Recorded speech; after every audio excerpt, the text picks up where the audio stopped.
Okay. Ito yung bago kong pina-practice ngayon na posing routine. Nakita ko kasi yung ni Summerfield. Ano pa ang ngala dun? Yung nag-champion sa Arnold Classic yung nitong nakaraang linggo. Kaya yun yung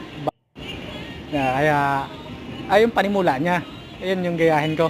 Kasi maganda yung pagkakaano niya, hindi gaanong binuka yung basta maganda panoorin.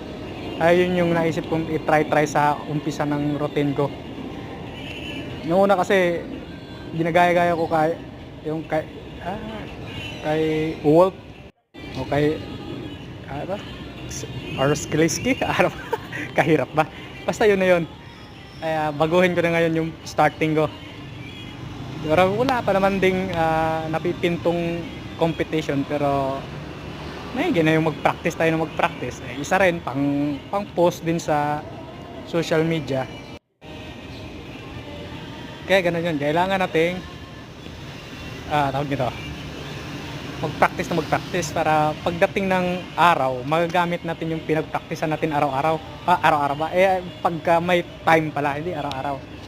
Basta may time, makapag-practice tayo. Yun na yung yung sinasabi nilang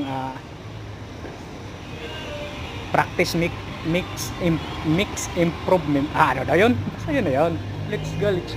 Pick weights. Putol kasi ito.